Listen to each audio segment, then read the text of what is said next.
ಅರೆ ಕಡಿಮೆ ಹಾಕು ಆದ್ರೆ ಅಸಲಿ ಹಾಕು. MDH ಕಾಶ್ಮೀರಿ ಕೆಂಪು ಮೆಣಸಿನ ಪೌಡರ್.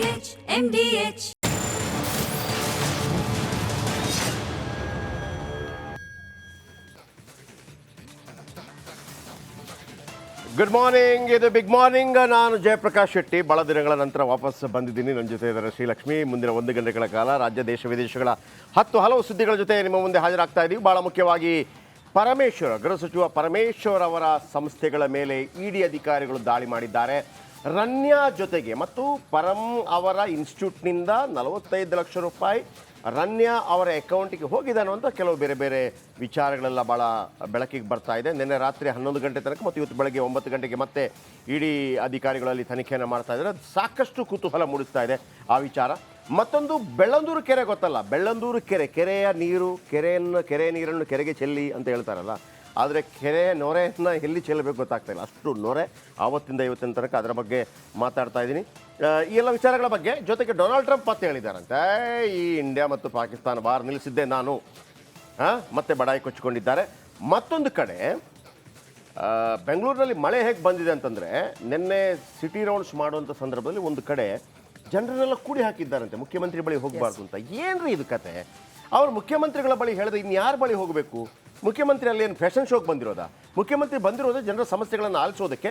ಅಥವಾ ನೀವು ಪೊಲೀಸರು ಏನು ಮಾಡಬೇಕಾಗಿತ್ತು ಅಂದರೆ, ಏನರಪ್ಪ ನಿಮ್ಮ 4-5 ಕ್ವಶನ್ ಇದೆ, ಅದನ್ನು ಒಂದು 4 ಜನ ಹೇಳಿ, ಯಾಕಂದರೆ ಎಲ್ಲರನ್ನು ಕರ್ಕೊಂಡು ಹೋಗೋದು ಬೇಡ ಅಂತ ಮಾಡಬೇಕಾಗಿತ್ತು. ಅದರ ದೃಶ್ಯಾವಳಿ ಕೂಡ ತೋರಿಸ್ತೀನಿ, ಅದು ಆ ಥರ ಅಂತ ಹೇಳಲಾಗ್ತಾ ಇದೆ. ಸೊ ಎಲ್ಲ ವಿಚಾರಗಳ ಬಗ್ಗೆ ಮಾತಾಡೋಣ. ಅದಕ್ಕಿಂತ ಮೊದಲು ಈ ಕ್ಷಣದ ಹೆಡ್ಲೈನ್ಸ್.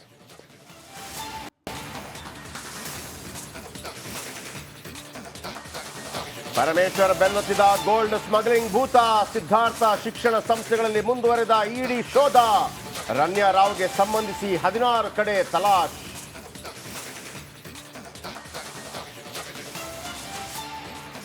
ಬೆಳ್ಳಂದೂರು ಕೆರೆಯಲ್ಲಿ ಮತ್ತೆ ಅಬ್ಬರಿಸುತ್ತಿದೆ ನೊರೆ. ರಾಜಧಾನಿಗೆ ಮಳೆ ನೀರಿನ ಹೊರೆ. ಬೆಂಗಳೂರನ್ನ ಕಾಪಾಡೋರು ಯಾರು ದೊರೆ?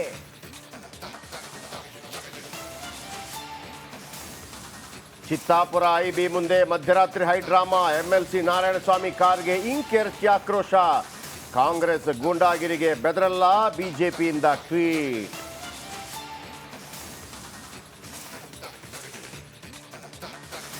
ಭಾರತ ಪಾಕ್ ಯುದ್ಧ ನಿಲ್ಲಿಸಿದ್ದೆ ನಾನು, ಮತ್ತೊಮ್ಮೆ ಬಡ್ಡಾಯಿ ಕೊಚ್ಚಿಕೊಂಡ ಡೊನಾಲ್ಡ್ ಟ್ರಂಪ್. ಮೋದಿ ನನ್ನ ಫ್ರೆಂಡ್ ಎಂದ ಅಮೆರಿಕ ಅಧ್ಯಕ್ಷ.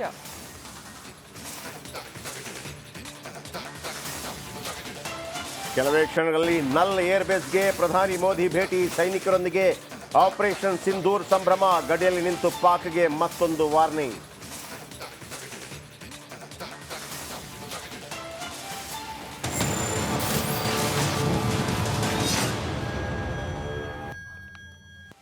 ಓಕೆ, ಬೆಳ್ಳಂದೂರು ಕೆರೆಯಲ್ಲಿ ಮತ್ತೆ ನೊರೆ. ಮುತ್ತಪ್ಪ ಲಮಾಣಿ ಇದರ ಬಗ್ಗೆ ಹೆಚ್ಚಿನ ಮಾಹಿತಿ ಕೊಡ್ತಾರೆ. ಜಗದೀಶ್ ತುಮಕೂರಿಂದ ಪರಮೇಶ್ವರ್ ಅವರಿಗೆ ಇಡಿ ಸಂಕಷ್ಟ ಅನ್ನೋ ವಿಚಾರಕ್ಕೆ ಸಂಬಂಧಪಟ್ಟಾಗ ಹೆಚ್ಚಿನ ಮಾಹಿತಿಯನ್ನು ಕೊಡ್ತಾರೆ. ಮಾದೇಶ್ ಬೆಂಗಳೂರಿನ ರನ್ಯಾ ರಾವ್ ಸ್ಮಗ್ಲಿಂಗ್ ಕೇಸ್ ಬಗ್ಗೆ ಹೆಚ್ಚಿನ ಮಾಹಿತಿಯನ್ನು ಕೊಡ್ತಾರೆ.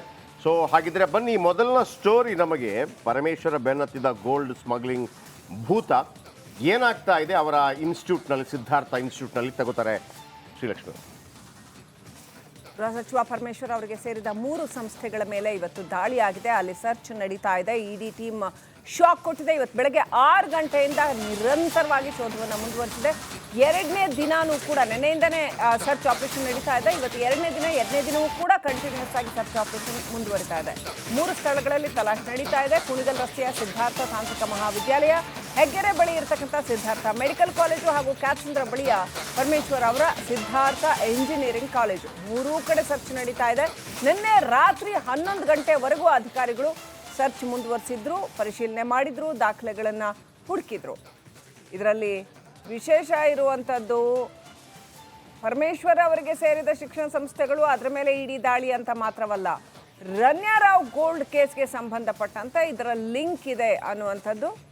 ಎಸ್, 2ನೇ ಬ್ರೇಕಿಂಗ್ ನ್ಯೂಸ್ ಪ್ರಕಾರ ರನ್ಯಾ ಗೋಲ್ಡ್ ಸ್ಮಗ್ಲಿಂಗ್ ಕೇಸ್ನಲ್ಲಿ ಇಡಿ ರಣಬೇಟೆ. ಪರಂ ಶಿಕ್ಷಣ ಸಂಸ್ಥೆಯಿಂದ ರನ್ಯಾ ಅಕೌಂಟ್ಗೆ 45 ಲಕ್ಷ ರೂಪಾಯಿ ಟ್ರಾನ್ಸ್ಫರ್ ಆಗಿದೆ. ನೋಡಿ, ಶಿಕ್ಷಣ ಸಂಸ್ಥೆಯಿಂದ, ಅಂದರೆ ಪರಮೇಶ್ವರ್ ಅವರ ಅಕೌಂಟಿಂದ ಅಂತಲ್ಲ, ಬಟ್ ಆದರೆ ಅವರ ಅಧೀನಕ್ಕೆ ಒಳಪಡುವ ಶಿಕ್ಷಣ ಸಂಸ್ಥೆಯಿಂದ 45 ಲಕ್ಷ ರೂಪಾಯಿ.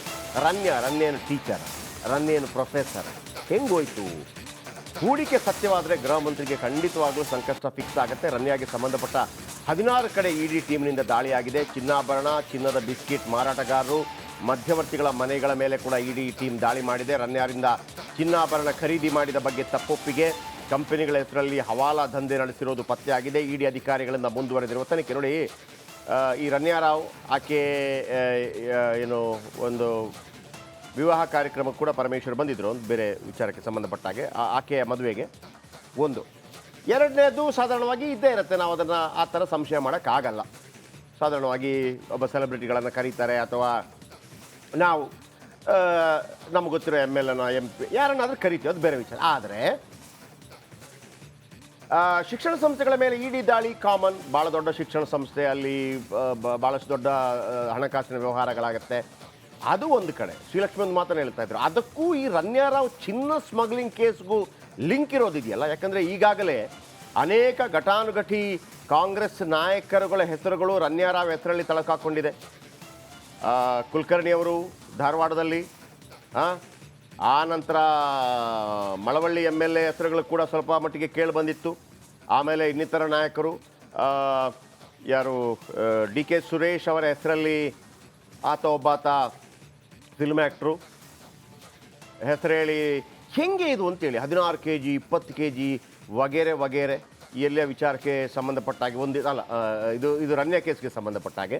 ಅಂದರೆ ಈಕೆ ಅದು ಇನ್ನೊಂದು ಕೇಸ್, ಅದು ಐಶ್ವರ್ಯ ಕೇಸು. ರನ್ಯಾ ಕೇಸ್ ಇದೇನಪ್ಪ ಅಂದರೆ ನಿಮ್ಗೆ ಗೊತ್ತಿರುವಂಥದ್ದು, ಈಕೆ ಕೂಡ ಚಿತ್ರನಟಿಯಾಗಿದ್ಲು, ವಿಮಾನದಲ್ಲಿ ಹೋಗಿ ಬರ್ತಾ ಇದ್ಲು, ಆಕೆ ತಂದೆ ಆಕೆಗೆ ಬೇಕಿರುವಂಥ ಅವಕಾಶಗಳನ್ನು ಮುಕ್ತವಾಗಿ ಮಾಡಿಕೊಡ್ತಾ ಇದ್ರು, ಅದು ಎಲ್ಲಿಗೆ ಹೋಗ್ತಾ ಇತ್ತು. ಈಗ ಇದು ನೇರವಾಗಿ ಪರಮೇಶ್ವರ್ ಅವರ ಅಕೌಂಟ್, ಅದರ ಪರಮೇಶ್ವರ್ ಅಧೀನದಲ್ಲಿರುವ ಸಂಸ್ಥೆಯಿಂದ 45 ಲಕ್ಷ ರೂಪಾಯಿ ಹೋಗಿರುವಂಥದ್ದು ಏನು ಎತ್ತದು ಅನ್ನುವಂಥ ಅನೇಕ ಡೌಟ್ಗಳನ್ನು ಮೂಡಿಸ್ತಾ ಇದೆ. ಬನ್ನಿ, ಅದು ಅಷ್ಟು ಸುಲಭ ಇಲ್ಲ, ಭಾಳಷ್ಟು ಅದರ ಒಳಗೊಳಗೊಳಗೆ ಹೋಗಬೇಕಾಗಿದೆ. ಈ ಸ್ಟೋರಿ ಹೇಳ್ತೀನಿ, ಕೇಳಿಸ್ಕೊಳ್ಳಿ. ಭಾಳ ಮುಖ್ಯವಾಗಿ ರಾಜ್ಯ ರಾಜಕಾರಣದಲ್ಲಿ ಇಡಿ ಎದ್ದೇ ಸದ್ದು. ಗೃಹ ಮಂತ್ರಿ ಪರಮೇಶ್ವರ್ ಒಡೆತನದ ಕಾಲೇಜುಗಳ ಮೇಲೆ ದಾಳಿ ಮಾಡಿದೆ ಇಡಿ. ಅಷ್ಟೇ ಆಗಿದ್ದರೆ ದೊಡ್ಡ ಸುದ್ದಿ ಆಗ್ತಾ ಇರಲಿಲ್ಲ, ಯಾಕಂದರೆ ಶಿಕ್ಷಣ ಸಂಸ್ಥೆಗಳು ದುಡ್ಡಿನ ಹಣಕಾಸು ವಿಚಾರಗಳಿಗೆ ಆಗತ್ತೆ ಅಂತೇಳಿ. ಆ ದಾಳಿ ಹಿಂದೆ ನಟಿ ರನ್ಯಾರಾವ್ ಕೇಸ್ ಲಿಂಕ್ ಇದ್ದು ಚರ್ಚೆಗೆ ಗ್ರಾಸವಾಗಿದೆ. ನೋಡಿ, ಒಂದು ರನ್ಯಾರಾವ್ನ ಚಿನ್ನದ ಕೇಸ್, ಇನ್ನೊಂದು ಒಬ್ಬಳು ಐಶ್ವರ್ಯ ಅಂತ ಒಬ್ಬಳಿದ್ದಾಳೆ, ಆಕೆಯದು ಒಂದು 16 kg ಚಿನ್ನ, ಅದು ಎಲ್ಲಿಗೋಗಿದೆ ಗೊತ್ತಿಲ್ಲ. ಆ ಸ್ಟೋರಿ ಅಲ್ಲಿಗೆ ಬಾಕಿ ನಿಂತಿದೆ. ಈಗ ರನ್ಯಾರಾವ್ ಕೇಸಿಗೆ ಬರೋಣ. ರನ್ಯಾರಾವ್ ಮತ್ತು ಪರಮೇಶ್ವರ್ ಅವರ ಲಿಂಕ್ ಏನು? ಬನ್ನಿ ಒಂದು ರಿಪೋರ್ಟ್.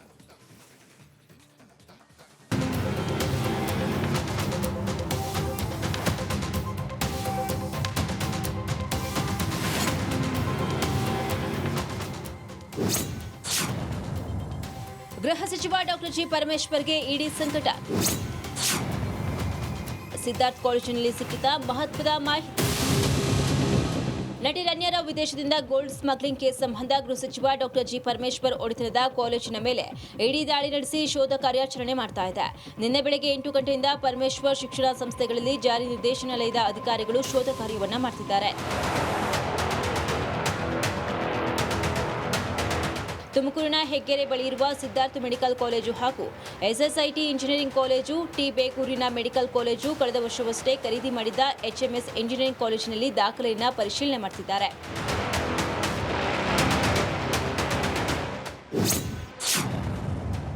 ರನ್ಯಾರಾವ್ ಸಿದ್ಧಾರ್ಥ್ ಕಾಲೇಜಿಗೂ ಏನು ಲಿಂಕ್? ವಿದೇಶದಿಂದ ಅಕ್ರಮವಾಗಿ ಬಂಗಾರ ಸಾಗಿಸ್ತಾ ಇದ್ದ ನಟಿ ರನ್ಯಾರಾವ್ ಹಾಗೂ ಮೆಡಿಕಲ್ ಕಾಲೇಜಿನ ಮಧ್ಯೆ ಹಣ ವರ್ಗಾವಣೆ ನಡೆದಿದೆ ಎನ್ನಲಾಗ್ತಿದೆ. ನಕಲಿ ಕಂಪನಿಗಳ ಹೆಸರಿನಲ್ಲಿ ಹವಾಲಾ ದಂಧೆ ನಡೆಸಿರುವುದು ಪತ್ತೆಯಾಗಿದೆಯಂತೆ. ಶಿಕ್ಷಣ ಸಂಸ್ಥೆಯಿಂದ ರನ್ಯಾ ಅಕೌಂಟ್ಗೆ 45 ಲಕ್ಷ ಟ್ರಾನ್ಸ್ಫರ್ ಆಗಿದೆಯಂತೆ. ಆದರೆ ಹಣಕ್ಕೆ ಸಂಬಂಧಿಸಿದ ಯಾವುದೇ ದಾಖಲೆಗಳು ಪತ್ತೆಯಾಗಿಲ್ಲ.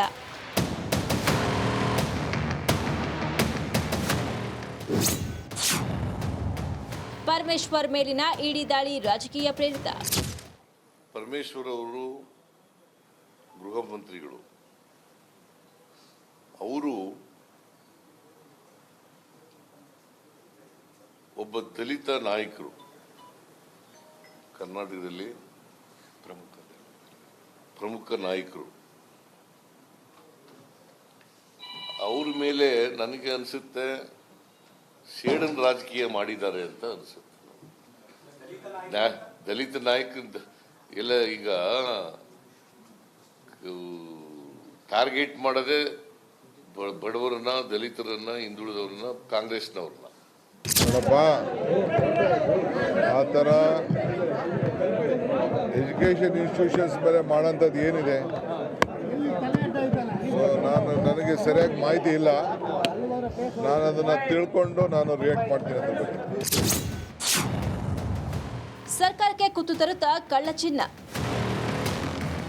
ಸಿದ್ಧಾರ್ಥ ಶಿಕ್ಷಣ ಸಂಸ್ಥೆಯ ಕಾಲೇಜುಗಳ ಮೇಲಿನ ಇಡಿ ದಾಳಿ ಹಿಂದೆ ರಣ್ಯರಾವ್ ಕೇಸ್ ಲಿಂಕ್ ಜೊತೆಗೆ ಬೆಲೆ ಬಾಳುವ ಆಸ್ತಿ ಖರೀದಿ ಮಾತು ಕೂಡ ಕೇಳಿಬರ್ತಿದ್ದು, ಈ ದಾಳಿ ಗೃಹ ಸಚಿವ ಡಾಕ್ಟರ್ ಜಿ ಪರಮೇಶ್ವರ್ಗೆ ದೊಡ್ಡ ತಲೆನೋವಾಗುವ ಸಾಧ್ಯತೆ ಇದೆ.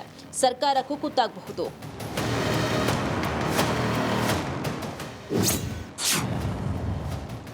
ಗೋಲ್ಡ್ ಸ್ಮಗ್ಲಿಂಗ್ ಹಣ ವಿನಿಯೋಗ. ಸಿದ್ಧಾರ್ಥ ಶಿಕ್ಷಣ ಸಂಸ್ಥೆಯ ಕಾಲೇಜುಗಳ ಮೇಲಿನ ಇಡಿ ದಾಳಿ ಹಿಂದೆ ರಣ್ಯರಾವ್ ಕೇಸ್ ಲಿಂಕ್ ಜೊತೆಗೆ ಬೆಲೆ ಬಾಳುವ ಆಸ್ತಿ ಖರೀದಿ ಮಾತು ಕೂಡ ಕೇಳಿಬರ್ತಿತ್ತು. ಮಾಜಿ ಶಾಸಕ ಶಫಿ ಅಹಮದ್ ಒಡೆತನದ HMS ಕಾಲೇಜ್ ಆಗಿದ್ದು 95 ಕೋಟಿ ರೂಪಾಯಿಗೆ ಖರೀದಿ ಬಗ್ಗೆ ನೋಂದಣಿ ಪತ್ರದಲ್ಲಿ ಉಲ್ಲೇಖವಿದೆ. ಆದರೆ ಅಸಲಿಗೆ ಕಾಲೇಜು ಖರೀದಿ ಮಾಡಿದ್ದು 95 ಕೋಟಿಗೆ ಅಲ್ಲ, 140 ಕೋಟಿಗೆ ಎಂಬುದು ಇಡಿ ಶಂಕೆ. ಅಲ್ಲದೆ ಈ ಕಾಲೇಜು ಖರೀದಿಗೆ ಗೋಲ್ಡ್ ದಂಧೆಗೆ ವಿನಿಯೋಗ ಆಗಿದೆಯಾ ಎಂಬ ಅನುಮಾನ ಕೂಡ ಇದೆ. ಇದಕ್ಕೆ ಕಾರಣ ಶಫಿ ಅಹಮದ್ ತಮ್ಮನ ಮಗ ಮೊಹಮ್ಮದ್ ದುಬೈನಲ್ಲಿ ಚಿನ್ನದ ವ್ಯಾಪಾರಿ. ಆತನ ಮೂಲಕ ದುಡ್ಡು ಗೋಲ್ಡ್ ಸ್ಮಗ್ಲಿಂಗ್ಗೆ ಹೋಯ್ತಾ ಎಂಬ ದೃಷ್ಟಿಕೋನದಲ್ಲಿ ಇಡಿ ತನಿಖೆಯನ್ನ ಮಾಡ್ತಿದೆ. ಫಸ್ಟು ತನಿಖೆ ಆಗಲಿ. ಈಗ ತನಿಖೆ ಆಗಿ ಒಂದೆರಡು ದಿನದಲ್ಲಿ ಅದರ ರಿಪೋರ್ಟ್ ಬಂದೇ ಬರ್ತದೆ. ಅದಾದ್ಮೇಲೆ ನಮ್ಮ ಪಾರ್ಟಿ ರಿಯಾಕ್ಷನ್ಸ್ ಅನ್ನು ನಾವು ಮಾಡ್ತೀವಿ. ಈಗ ತನಿಖೆ ಅಂತೂ ಆಗಬೇಕು, ತಪ್ಪಿತಸ್ಥರಿಗೆ ಶಿಕ್ಷೆ ಆಗಬೇಕು. ಗೋಲ್ಡ್ ತಗೊಂಡಿರೋದು ನಿಜ, ಕರ್ನಾಟಕಕ್ಕೆ ಬಂದಿರೋದು ನಿಜ. ಅದು ಯಾರ್ಯಾರ ಮನೆ ಬಾಗಿಲಿಗೆ ಹೋಗಿದೆ ಅದನ್ನ ಪತ್ತೆ ಹಚ್ಚಬೇಕು. ಆಮೇಲೆ ನಾವು ಅದ್ರ ಮೇಲೆ ಕ್ರಮ ಆಗಬೇಕು ಅನ್ನೋ ಒತ್ತಡವನ್ನು ನಾನು ಸರ್ಕಾರದ ಮೇಲೆ ಏರ್ತೀನಿ. ಈ ಲಿಂಕ್ಗಳೇನಿದೆ ಅಂತ ನನಗೆ ಗೊತ್ತಿಲ್ಲ. ಈಗ ಕೆಲವು ಸಾರಿ ಕೆಲವು ವಿಷಯಗಳು ಬಂದಾಗ ಒಂದೊಂದು ಈ ರೀತಿ ಹೇಳ್ತಕ್ಕಂಥದ್ದು ಇದೆ. ಅದು ಸತ್ಯವೇ ಅಸತ್ಯವೇ ನನಗೆ ಗೊತ್ತಿಲ್ಲ. ಅದರಿಂದಾಗಿ ನಾನು ಆ ಹಿಂದೆ ಹೋಗಿ ಮಾತಾಡೋದಿಲ್ಲ. ಇವತ್ತೇನಾಗಿದೆ ಅವರು ಭಯಪಡಬೇಕಾಗಿಲ್ಲ, ಯಾರೂ ಭಯಪಡಬೇಕಾಗಿಲ್ಲ. ಇಡಿ ಬಂದು ರೇಡ್ ಮಾಡಿದ ತಕ್ಷಣ ಭಯ ಯಾಕೆ? ನಟಿ ರಣ್ಯರಾವ್ ಚಿನ್ನದ ಜಾಲ ಈಗ ಗೃಹ ಸಚಿವರು ಅವರಿಗೂ ಬಂದಿದ್ದು, ಇನ್ನು ಯಾರ್ಯಾರ ಬುಡಕ್ಕೆ ಗೋಲ್ಡ್ ಸ್ಮಗ್ಲಿಂಗ್ ಕೇಸ್ ಮುಳುವಾಗುತ್ತೆ ಅನ್ನೋದನ್ನ ಕಾದು ನೋಡಬೇಕಿದೆ. Bureau report, Republic Kannada. Okay, ನಮ್ಮ ತುಮಕೂರು ರಿಪೋರ್ಟರ್ ಜಗದೀಶ್ ನಮ್ಮೊಂದಿಗೆ ಇದೀಗ ನೇರ ಸಂಪರ್ಕದಲ್ಲಿದ್ದಾರೆ. ಜಗದೀಶ್, ಈ ಇನ್ಸ್ಟಿಟ್ಯೂಟ್ಗೆ ಸಂಬಂಧಪಟ್ಟ ಹಾಗೆ ಈ ಹಿಂದೆ ಕೂಡ ಅನೇಕ ಬಾರಿ ಇಂಥ ಊಹಾಪೋಹಗಳಿತ್ತು. ಅಂದರೆ ರೈಡ್ ಆಗುತ್ತೆ, ಮತ್ತೊಂದಾಗುತ್ತೆ, ಪಾರ್ಟಿ ಬಿಡ್ತಾರೆ, ಹೀಗೆಲ್ಲ ಬಂದಿತ್ತು. ಅದ್ರ ಮೇಲೆ ರೈಡ್ ಆದರೆ ಪರಮೇಶ್ವರ್ ಅವರು ಪಾರ್ಟಿ ಬಿಟ್ಬಿಟ್ಟು BJP ಸೇರ್ತಾರೆ ಅಂತ ಭಾಳ ದೊಡ್ಡ ಗುಲ್ಲಾಗಿತ್ತು, ಭಾಳ ದೊಡ್ಡದಾಗಿತ್ತು. ಲಾಸ್ಟ್ ಒಂದು 2-3 ವರ್ಷಗಳ ಹಿಂದೆ ಅಂಥದ್ದಾಗಿತ್ತು. ಆಮೇಲೆ ಏನು ಅಡ್ಜಸ್ಟ್ಮೆಂಟ್ ಆಯ್ತು. ಮತ್ತು ಈಗ ಒಂದು ಕಡೆ ಈಗ ಸಿದ್ದರಾಮಯ್ಯನವರ ಬಾಯಿಂದ ಈ ಮಾತಿದೆಯಲ್ಲ, ಅದು ಚೆನ್ನಾಗಿ ಅನಿಸ್ತಾ ಇಲ್ಲ. ದಲಿತರ ಮೇಲೆ ಮಾಡಿದ್ದಾರೆ, ಗೊತ್ತಿಲ್ಲ ನಮಗೆ, ಮತ್ತೆ ಯಾಕೆ ಮುಖ್ಯಮಂತ್ರಿ ಮಾಡಿಲ್ಲ, ದಲಿತ ನಾಯಕರನ್ನು ಮಾಡಬೇಕಿತ್ತು, ಅವತ್ತು ಬಿಟ್ಕೊಡ್ಬೇಕಾಗಿತ್ತು 2013ರಲ್ಲಿ. ಆಗ ದಲಿತ ನಾಯಕರು ಅನಿಸಲು ದಲಿತರಿಗೊಂದು ಅವಕಾಶ ಸಿಕ್ಕಿದೆ ಅಂತ ಬಿಟ್ಕೊಡ್ಬೇಕಾಗಿತ್ತು. ಹಿಂದುಳಿದ ವರ್ಗದ ನಾಯಕರು ಬೇರೆಯವರಾಗಿದ್ರಲ್ವ, ಆಗ ನಿಮಗೆ ದಲಿತರ ನೆನಪಾಗಲಿಲ್ಲ. ಈಗ ಜಗದೀಶ್,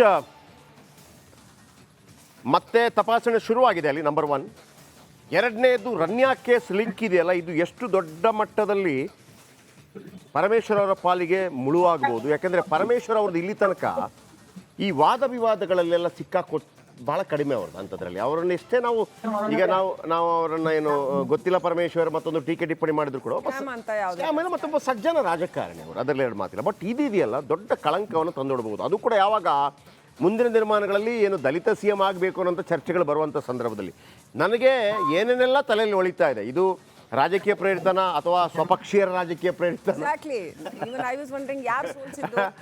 ಪರಮೇಶ್ವರ್ ಅವ್ರನ್ನ ಸೋಲಿಸಿದಾಗ ಮತ್ತೆ ಓಪನ್ ಸೀಕ್ರೆಟ್, ಅಥವಾ ನೆಕ್ಸ್ಟ್ CM ಇದು ರೇಸ್ಗೆ ಬರಬಾರ್ದು ಅಂತನ? ತುಮಕೂರಲ್ಲಿ ಏನು ಚರ್ಚೆ ಆಗ್ತಾ ಇದೆ ಜಗದೀಶ್, ಅದು ನನಗೆ ವೆರಿ ಇಂಪಾರ್ಟೆಂಟ್. ಜಯಪ್ರಕಾಶ್ ಸರ್, ಈ ಒಂದು ಬೆಳವಣಿಗೆನ ನೋಡೋದಾದ್ರೆ ಕೆಲವೊಂದ್ ಕಡೆ ನಿನ್ನೆ ಏಕಕಾಲಕ್ಕೆ ರಣ್ಯರಾವ್ ಮನೆ ಸಂಬಂಧಪಟ್ಟಂತೆ ಇಡಿ ದಾಳಿ ಕೂಡ ಆಗುತ್ತೆ. ಅದೇ ಒಂದು ಸಮಯದಲ್ಲಿ ಪರಮೇಶ್ವರ್ ಒಡೆತನದ ಶಿಕ್ಷಣ ಸಂಸ್ಥೆ ಮೇಲೆ ಏಕಕಾಲದ ದಾಳಿ ಕೂಡ ಆಗುತ್ತೆ. ಇವೆಲ್ಲ ಒಂದು ಆಯಾಮನ ನೋಡೋದಾದ್ರೆ ಇನ್ನೊಂದ್ ಕಡೆ ನಟಿ ರಣ್ಯರಾವ್ ಅವರ ಗೋಲ್ಡ್ ಸ್ಮಗ್ಲಿಂಗ್ ಕೇಸ್ ಪ್ರಕರಣಕ್ಕೆ ಇನ್ನೊಂದ್ ಕಡೆ ಈ ಒಂದು ಶಿಕ್ಷಣ ಸಂಸ್ಥೆ ಒಂದು ಲಿಂಕ್ ಇದೆ ಅನ್ನೋ ಒಂದು ಆರೋಪ ಕೂಡ ಈಗ ಕೇಳಬರ್ತದ್ದು. ಇದೇ ಒಂದು ಹಿನ್ನೆಲೆಯಲ್ಲಿ ಅವರು ಇಡಿ ಅಧಿಕಾರಿಗಳು ದಾಳಿಯನ್ನು ನಡೆಸಿ ಪರಿಶೀಲನೆ ಕೂಡ ಮಾಡ್ತಾ ಇರುವಂತದ್ದು.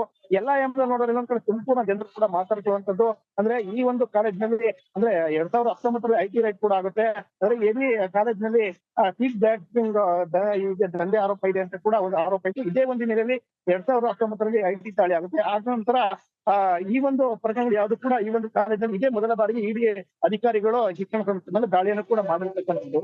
ಈ ಸದ್ಯಕ್ಕೆ ಬೆಳವಣಿಗೆ ಎಲ್ಲ ನೋಡ್ತಾ ಇದ್ರೆ ಈ ನಟಿ ರಣ್ಯರಾವ್ ಕೇಸ್ ಪ್ರಕರಣ ಸಂಬಂಧಪಟ್ಟಂತೆ ಇಡಿ ಅಧಿಕಾರಿಗಳು ದಾಳಿಯನ್ನು ಕೂಡ ನೆನೆಸಿರೋದು ಅನ್ನೋದು ಸ್ಪಷ್ಟವಾಗಿ ಎಲ್ಲೊಂದ್ ಕಡೆ ಗೋಚರ ಆಗುತ್ತೆ ಅಂತಾನೆ ಕೂಡ ಹೇಳ್ಬೋದು. ಯಾಕಂತಂದ್ರೆ ಇದು ಸುಮಾರು ಈ ಒಂದು ಸಮಸ್ಯೆಯಿಂದ ರಮ್ಯಾರಾವ್ ಅಕೌಂಟ್ ಅಂದ್ರೆ ಕ್ರೆಡಿಟ್ ಕಾರ್ಡ್ ಕೊಟ್ಟೆ ಲೋನ್ಗೆ 45 ಲಕ್ಷ ಹಣ ವರ್ಗಾವಣೆ ಆಗಿದೆ ಅನ್ನೋ ಒಂದು ಗಂಭೀರ ಆರೋಪ ಕೂಡ ಈಗ ಕೇಳಿ ಬರ್ತಾ ಇರ್ತಕ್ಕಂಥದ್ದು. ಇದನ್ನು ನೋಡಿದ್ರೆ ಈ ಒಂದು ಮೂಲವನ್ನ ಅಂದ್ರೆ ಈ ಒಂದು ಶಿಕ್ಷಣ ಸಂಸ್ಥೆಯಿಂದ ಯಾಕೆ ರಮ್ಯಾರಾವ್ ಒಂದು ಕ್ರೆಡಿಟ್ ಕಾರ್ಡ್ ಅಕೌಂಟ್ಗೆ ಹಣ ವರ್ಗಾವಣೆ ಆಯ್ತು? ಕೇವಲ 45 ಲಕ್ಷ ಹಣ ಮಾತ್ರವಾ? ಇಲ್ಲ ಇನ್ನೂ ಏನಾದ್ರು ಇವರ ನಡುವೆ ಒಂದು ಕೋಟ್ಯಾಂತರ ರೂಪಾಯಿ ಹಣದ ಒಂದು ವ್ಯವಹಾರ ಕೂಡ ನಡೆದಿತ್ತಾ? ಒಂದ್ ಕಡೆ ಅಕ್ರಮ ಹಣದ ಒಂದು ವರ್ಗಾವಣೆ ಇಲ್ಲಿ ಏನಾದ್ರು ನಡೀತಾ ಇದೆ ಅನ್ನೋ ಒಂದು ಹಲವು ಅನುಮಾನ ಕೂಡ ಹುಟ್ಟು ಹಾಕಿರ್ತಕ್ಕಂಥದ್ದು. ಮತ್ತೆ ಇದೊಂದು ಆಂಗಲ್ ಆದ್ರೆ ಇನ್ನೊಂದು ಆಂಗಲ್ ಒಂದು ಕಳೆದ 2 ವರ್ಷದಿಂದಲೂ ಕೂಡ ಪರಮೇಶ್ವರ್ ಅವರು ಒಂದು ಕೋಟ್ಯಾಂತರ ರೂಪಾಯಿ ಆಸ್ತಿಯನ್ನು ಕೂಡ ತುಮಕೂರಿನ ನಗರದಲ್ಲಿ ಕೂಡ ಖರೀದಿ ಮಾಡಿರ್ತಕ್ಕಂಥದ್ದು. ಒಂದ್ ಕಡೆ ಬಂಡಿ ಮನೆ ಚೌಟ್ರಿ ಆಗಿರ್ಬೋದು, ಮತ್ತೊಂದ್ ಕಡೆ HMS ಕಾಲೇಜ್ ಆಗಿರ್ಬೋದು, ಹೀಗೆ ಕೋಟ್ಯಾಂತರ ರೂಪಾಯಿ ಬೆಲೆ ಬಾಳುವಂತ ಆಸ್ತಿಯನ್ನು ಕೂಡ ಖರೀದಿ ಮಾಡಿರ್ತಕ್ಕಂಥದ್ದು. HMS ಕಾಲೇಜನ್ನ ಖರೀದಿ ಮಾಡ್ತಾರೆ, 95 ಕೋಟಿಗೆ ಖರೀದಿ ಮಾಡಿದಾಗಿ ಒಂದು ಪತ್ರದಲ್ಲಿ ಉಲ್ಲೇಖವನ್ನು ಕೂಡ ಮಾಡ್ತಾರೆ. ಆದ್ರೆ ಅದು ಜಗದೀಶ್ 140 ಕೋಟಿಗೂ ಹೆಚ್ಚು. ಜಗದೀಶ್, ಈಗ ಅವರು ಕೋಟ್ಯಾಂತರ ರೂಪಾಯಿ ಆಸ್ತಿ ಖರೀದಿ ಮಾಡಿದ್ರು ಅಂತಂದರೆ ಅವರೇನು ಗೂಡಂಗಡಿ ಇಟ್ಟು ವ್ಯಾಪಾರ ಮಾಡೋರಲ್ಲ, ಅದೇನು ವಿಷಯವೂ ಅಲ್ಲ. ಯಾಕಂದರೆ ಸಿದ್ಧಾರ್ಥ ಶಿಕ್ಷಣ ಸಂಸ್ಥೆಗಳ ಆಸ್ತಿಯೇ ಕೋಟ್ಯಾಂತರ ಇದೆ, ಅದರಲ್ಲಿ 2 ಮಾತಿಲ್ಲ. ಅದು ಅದು ಅದು ಸೆಕೆಂಡ್ರಿ. ನಮಗೇನಾಗುತ್ತೆ, ಒಬ್ಬ ಸಾಧಾರಣ ವ್ಯಕ್ತಿಗಳು ಒಂದು ದೊಡ್ಡ ಕೋಟಿಗಟ್ಟಲೆ ಮಾಡ್ದ, ರಿಕ್ಷಾ ಓಡಿಸ್ತಾ ಇದ್ದ ಅಥವಾ ಗೂಡಂಗಡಿ ನಡೆಸ್ತಾ ಇದ್ದ ಅನ್ನೋದು ವಿಚಾರ. ಇದು ವಿಚಾರ ಅದಲ್ಲ. ಇದು ಬರ್ತಾ ಇರೋದೇನು ಗೊತ್ತಾ, ಈ ಲಿಂಕ್ಗಳು ಏನು, ಆ ಲಿಂಕ್ಗಳ ಹಿನ್ನೆಲೆ ಏನು. ಆಮೇಲೆ ಇದೇ ರಮ್ಯಾರಾವ್ಗಲ್ವ ಅಲ್ಲಿ ಒಂದು ಜಾಗ ಏನು KIDB ಕೊಟ್ಟಿರುವಂಥದ್ದು, ಆಮೇಲೆ ಕ್ಯಾನ್ಸಲ್ ಆಯ್ತು. ಅದು ಎಲ್ಲಿ ಯಾಕೆ ತುಮಕೂರಲ್ಲೇ ಬರುತ್ತೆ? ಈ ಎಲ್ಲ ಡೌಟ್ಗಳು ಬರ್ಲಿಕ್ಕೆ ಶುರುವಾಗುತ್ತೆ. ಆಮೇಲೆ ವೆರಿ ಇಂಪಾರ್ಟೆಂಟ್ ಏನು ಗೊತ್ತಾ, ಆ 45 ಲಕ್ಷ ರೂಪಾಯಿಗೂ ಶಿಕ್ಷಣ ಸಂಸ್ಥೆಗೆ ಏನ್ರಿ ಸಂಬಂಧ? 45 ಅಂದರೆ 2 kg 1 kg ಚಿನ್ನ ತಗೊಂಡ್ರಾ? ಈಗ 25 kg 25 1 ಕೋಟಿ ಇದೆ 1 kgಗೆ. ಯಾವುದೋ ಮದುವೆಗಿದೆ ಕೊಟ್ರಿ 1 kg 45 ಲಕ್ಷ ಅಂತ ಹೇಳ್ಬಿಟ್ಟು ತಗೊಂಡ್ರೆ ಯಾರಾದರೂ? ಈಗ ಕೆಲವರೆಲ್ಲ ಸಿಕ್ಕಾಕೋತಾರೆ. ಆಮೇಲೆ ವೀಕ್ಷಕರೇ, ಇದು ಅಷ್ಟು ಸುಲಭವಾಗಿ ಅರ್ಥ ಆಗೋದಿಲ್ಲ. ಅರ್ಥ ಮಾಡಿಸುವಂಥ ಪ್ರಯತ್ನಗಳನ್ನು ಮಾಡ್ತಾ ಹೋಗ್ತೀವಿ. ಒಂದಂತೂ ಈಗ ಸಿದ್ಧಾರ್ಥ ಶಿಕ್ಷಣ ಸಂಸ್ಥೆ ಏನಿದೆ, ಪರಮೇಶ್ವರ್ ಅವರು ಅದಕ್ಕೆ ಏಕಮೇವಾದ್ವಿತೀಯ ಮುಖ್ಯಸ್ಥರು, ಅವರ ತಂದೆಯ ನಂತರ. ಸೊ ಹಾಗಿರುವಾಗ ಅದಕ್ಕೂ ರಮ್ಯಾ ಕೇಸ್ನ ಲಿಂಕು, ರಮ್ಯಾ ಕೇಸ್ ಇದೆಯಲ್ಲ, ಅದು ದೊಡ್ಡ ಹವಾಲಾ ವಿಚಾರಕ್ಕೆ ಸಂಬಂಧಪಟ್ಟ ಹಾಗೆ. ಅದು ಕೇವಲ ದುಬೈಯಲ್ಲಿ ಲಿಂಕ್ ಇದೆ. ಈಗೇನು ಮಾಡ್ತಾ ಇದ್ಲು, ದುಬೈಗೆ ಹೋಗ್ಬಿಟ್ಟು ಏರ್ಪೋರ್ಟಲ್ಲಿ ಇಳಿತಾ ಇದ್ಲು. ಏರ್ಪೋರ್ಟಲ್ಲಿ ಇಳಿದು ಆ ಕಡೆಯಿಂದ ಹೋಗಿ ಈ ಕಡೆಯಿಂದ ವಾಪಸ್ ಒಂದು ಬ್ಯಾಗ್ ತಗೊಂಡು ಒಳಗೆ ಬರ್ತಾಯಿದ್ಲು, ವಾಪಸ್ ಬಂದು ಇಳಿತಾ ಇದ್ಲು. ಇದೆಲ್ಲ ಯಾರು ಮಾಡ್ತಾಯಿದ್ರು? ಬ್ಯಾಂಗ್ಳೂರಲ್ಲಿ ಬಂದಿಳಿದಾಗ ಆಕೆಯನ್ನು ಯಾರು ಕೇಳ್ತಾ ಇರಲಿಲ್ಲ, ಯಾಕೆಂದರೆ ಆಕೆಯ ತಂದೆ ಪೊಲೀಸ್ ಇಲಾಖೆಯಲ್ಲಿ ಭಾಳ ಉನ್ನತ ಹುದ್ದೆಯಲ್ಲಿದ್ದರು. ಆಗ ಆ ಪೊಲೀಸ್ ಇಲಾಖೆ ಎಲ್ಲವನ್ನೂ ಕೂಡ ನಿಮಗೆ ಮುಕ್ತವಾಗಿ ಅವಕಾಶ ಕೊಟ್ಟಿದೆ, ಯಾವುದರಲ್ಲಿ ಚೆಕ್ಕಿಂಗ್ ಇಲ್ಲ ಅಂತಂದರೆ ಆ ಪೊಲೀಸ್ ಇಲಾಖೆ ಯಾರ ಅಂಡರ್ಗೆ ಬರುತ್ತೆ? ಗೃಹ ಸಚಿವ ಪರಮೇಶ್ವರ ಅಂಡರ್ಗೆ ಬರುತ್ತೆ. ಆಯಿತು, ಅದನ್ನು ಬಿಟ್ಬಿಡೋದು. ಈಗ 45 ಲಕ್ಷ ಯಾಕೆ ಹೋಯ್ತು ಅಲ್ಲಿಂದ ಅಲ್ಲಿಗೆ? ಅದು ಪಾಯಿಂಟ್ ಇರುವಂಥದ್ದು. ಅದರ ಬಗ್ಗೆ ಮಾತಾಡೋಣ. Thank you very much. ಮುಂದಿನ ಸುದ್ದಿಯನ್ನು ತಗೊಳ್ಳಿ. ಗೃಹ ಸಚಿವರನ್ನ ADGP ಪ್ರಣವ್ ಭೇಟಿಯಾಗಿದ್ದಾರೆ. Internal and cyber security ADGP Pranav Mohanty ಭೇಟಿಯಾಗಿದ್ದಾರೆ. ಸದಾಶಿವನಗರದ ಪರಮೇಶ್ವರ್ ನಿವಾಸದಲ್ಲಿ ಭೇಟಿ ಮಾಡಿ ಇವತ್ತು ಬೆಳಗ್ಗೆ ಮಾತನಾಡಿದ್ದಾರೆ. ಇವತ್ತು ಬೆಳಗ್ಗೆ ಕಮಿಷನರ್ ದಯಾನಂದ್ ಸಹ ಭೇಟಿ ಮಾಡಿದರು ಪರಮೇಶ್ವರ್ ಅವರನ್ನ. ಬೆಳಗ್ಗೆಯಿಂದನೇ ಸರಣಿ ಸಭೆಯಲ್ಲಿ ಪರಮೇಶ್ವರ್ ಭಾಗಿಯಾಗಿದ್ದಾರೆ. ಇಡೀ ದಾಳಿಯ ಟೆನ್ಷನ್ ನಡುವೆಯೇ ಮ್ಯಾರಥಾನ್ ಮೀಟಿಂಗ್ಗಳಲ್ಲಿ ಕೂಡ ಪರಮೇಶ್ವರ್ ಭಾಗಿಯಾಗ್ತಾ ಇದ್ದಾರೆ. ಭಾಳ ಆಶ್ಚರ್ಯಕರ ಏನಪ್ಪ ಅಂತಂದರೆ, ಯಾರ ಮೇಲೆ ಆರೋಪ ಬಂದಿರುತ್ತೋ ಅವರುಗಳೇ ಮೀಟಿಂಗಲ್ಲಿ ಭಾಗಿಯಾಗುವಂಥದ್ದು. ಈ ಹಿಂದೆ CBI ಕೇಸ್ ಬಂದಾಗ ನೋಡಿ ಎಂತೆಂಥ ಈ ಹಿಂದೆ CBI ಕೇಸನ್ನು ವಾಪಸ್ ಪಡೆಯುವಂಥ ಸಂದರ್ಭದಲ್ಲಿ ಕ್ಯಾಬಿನೆಟ್ ಮೀಟಿಂಗ್ ಆಗುತ್ತೆ. ಕ್ಯಾಬಿನೆಟ್ ಮೀಟಿಂಗ್ಗೆ ಇವರು ಬಂದಿರೋದಿಲ್ಲ, DCM DK ಶಿವಕುಮಾರ್ ಬಂದಿರೋದಿಲ್ಲ. ಅದು ಹೇಗಿರುತ್ತೆ ಅಂದರೆ ಜನರಿಗೆ ತೋರಿಸೋದು, ಅಂದರೆ ನಾನಿರಬಾರ್ದು ಆ ಮೀಟಿಂಗಲ್ಲಿ. ಓಕೆ, ಪ್ರೋಟೋಕಾಲ್ ನೀವು ಒಪ್ಕೊಂಡ್ರಿ, ಮತ್ತೊಂದು ಮಗದೊಂದು. ಈಗ ಹೆಂಗಾಗತ್ತೆ, ಆಮೇಲೆ ಈ BJP ನಾಯಕರಿದ್ದಾರಲ್ಲ, ಅವರಿಗೆ ಈ ಮೀಟಿಂಗ್ ಅಂದರೆ ಏನಂತಲೇ ಗೊತ್ತಿರೋದಿಲ್ಲ. ಸಮ್ಟೈಮ್ಸ್ ಯಾಕಪ್ಪ ಭಾಗಿಯಾಗ್ತಾ ಇದ್ರಿ, ಅವ್ರನ್ನ ದೂರ ಇಟ್ಟು ಮೀಟಿಂಗ್ ಮಾಡಿ ಅಂತ ಕೇಳುವಂಥ ಧೈರ್ಯ ಕೂಡ ಇರೋದಿಲ್ಲ, ಏನೋ ಗೊತ್ತಿಲ್ಲ. ಏನೋ ಚಲವಾದ ನಾರಾಯಣ ಸ್ವಾಮಿ ಸ್ವಲ್ಪ ಮಾತಾಡ್ತಾರೆ, ಮತ್ತೊಬ್ಬರು ಮಾತಾಡ್ತಾರೆ. ಇದೆಲ್ಲ ಯಾಕೊತ್ತಾ, ಇದು ಮಾಧ್ಯಮ ಅಲ್ಲ ಮಾತಾಡಬೇಕಾಗಿರೋದು, ಇದನ್ನು ಪಕ್ಷಗಳು ಮಾತಾಡಬೇಕು. ಇದನ್ನು ಪ್ರತಿಪಕ್ಷಗಳು ಮಾತಾಡಬೇಕು, ಕ್ವಶನ್ ಮಾಡಬೇಕು, ಆ ಕ್ವಶನ್ ರೈಸ್ ಮಾಡಬೇಕು. ಅದು CBI ಎನ್ಕ್ವೈರಿಯೋ ಮತ್ತೊಂದು ಎನ್ಕ್ವೈರಿಯೋ ಹೋಗೋಂಗೆ ನೋಡ್ಕೋಬೇಕು. ನಿಮ್ಮ ಒಪ್ಪು ತಪ್ಪುಗಳನ್ನು ನಾವು ಹೇಳ್ತಾ ಇರ್ತೀವಿ, ಆಗ ಅದಕ್ಕೊಂದು ಯಾಕಂದರೆ ತಾರ್ಕಿಕ ಅಂತ್ಯ ಸಿಗುತ್ತೆ. ಸರಿನಾ ಅವ್ರ ಮೀಟಿಂಗಲ್ಲಿ ಭಾಗಿಯಾಗೋದು? ಕಮಿಷನ್ ಜೊತೆ ಇವರೇ ಮೀಟಿಂಗ್ ಮಾಡಿದರೆ ಹೆಂಗೆ? ಇದು ಅನೇಕ ಪ್ರಶ್ನೆಗಳನ್ನು ಮೂಡುತ್ತೆ. ಇದನ್ನು CMಗೆ ಪ್ರಶ್ನೆಗಳನ್ನು ಮಾಡಬೇಕಾಗತ್ತೆ. ಆ್ಯಸ್ ಎ ಮೀಡಿಯಾಗಿ ನಾವಂತೂ ಮಾಡ್ತಾ ಇದ್ದೀವಿ. ಈಗ ಇವರ ಮೇಲೇ ಆರೋಪ ಇರೋದ್ರಿಂದ, ಇವರ ಶಿಕ್ಷಣ ಸಂಸ್ಥೆಗಳ ಮೇಲೇ ಆರೋಪ ಇರೋದ್ರಿಂದ, ಇವರ ಅಧೀನದಲ್ಲೇ ಬರುವಂತಹ ಪೊಲೀಸ್ ಇಲಾಖೆನೇ ಆ ರನ್ಯಾಗೆ ಹೋಗಿ ಬರೋದಕ್ಕೆ ಮುಕ್ತ ಅವಕಾಶ ಕೊಟ್ಟಿರೋದ್ರಿಂದ ಇವರ ಶಿಕ್ಷಣ ಸಂಸ್ಥೆಗಳಿಂದಲೇ 45 ಲಕ್ಷ ರೂಪಾಯಿ ಆಕೆ ಅಕೌಂಟಿಗೆ ಹೋಗಿರೋದ್ರಿಂದ ಅವರನ್ನೇ ಇಟ್ಕೊಂಡು ಮೀಟಿಂಗ್ ಮಾಡೋದು ಯಾವ ಪುರುಷಾರ್ಥ ಇದು? ಗೊತ್ತಿಲ್ಲ ಇನ್ನು ದಯಾನಂದ್ ಅವರು ಮತ್ತೆ ಪ್ರಣಬ್ ಮೊಹಂತಿ ಯಾವ ವಿಚಾರಕ್ಕೆ ಪರಮೇಶ್ವರ್ ಜೊತೆ ಅಫಿಷಿಯಲಿ ಅನೌನ್ಸ್ಮೆಂಟ್ ಏನೂ ಆಗಿಲ್ಲ. ಯಾವ ವಿಚಾರ ಇಲ್ಲದೆ ಇರಲಿ, ಅಫ್ಕೋರ್ಸ್ ಇಂಥ ಒಂದು ಆರೋಪಗಳು ಬಂದಾಗ ಅವ್ರಿಗೆ ತೆಗೆದುಕೊಳ್ಳುವ ಯಾವುದೇ ನಿರ್ಧಾರಗಳು ಕೂಡ ಅದೇ ಡೌಟ್ಗಳನ್ನು ಮೂಡಿಸತ್ತಲ್ವಾ. ಈಗ ಸಾಧಾರಣವಾಗಿ ಯಾಕೆ ದೂರ ಇಡ್ತಾರೆ ಅಂತಂದರೆ ಅದನ್ನು ಬಿಟ್ಟು ಉಳಿದದ್ದನ್ನು ಮಾಡಿ ಅಂತಂದರೆ ಅದಕ್ಕೆ ಅರ್ಥ ಇಲ್ಲಲ್ಲ. ನಿಮ್ಮ ಮೇಲೆ ಆರೋಪ ಇರುವಾಗ ನಿಮ್ಮನ್ನು ಹೆಂಗೆ ನಂಬೋದು? ಈಗ ಯಾವುದಕ್ಕಾದರೂ ಅಷ್ಟೇ ಅದರಿಂದ ಮುಕ್ತನಾಗೋ ತನಕ ನಾನು ಇಲ್ಲ, ಆ ಕೇಸ್ಗೆ ನಾನು ಬರೋದಿಲ್ಲ, ಆ ಕೇಸ್ ಯಾರು ಭಾಗವಹಿಸ್ತಾರೆ ಅದರಲ್ಲಿ ನಾನು ಮೀಟಿಂಗಲ್ಲಿ ಭಾಗವಹಿಸೋದಿಲ್ಲ, ಉಳಿದೆಲ್ಲ ನಾನು ಮಾಡ್ತೀನಿ, ಹಂಗೆ ಬರೋದಿಲ್ಲಲ್ಲ ಪ್ರಜಾತಂತ್ರ ವ್ಯವಸ್ಥೆಯಲ್ಲಿ.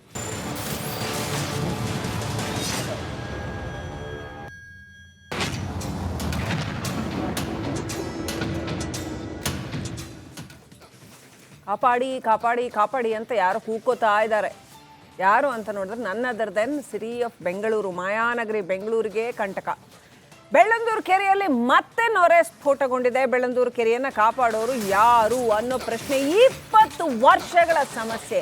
ಹೌ ಶೇಮ್ಫುಲ್ 20 ವರ್ಷಗಳ ಸಮಸ್ಯೆ.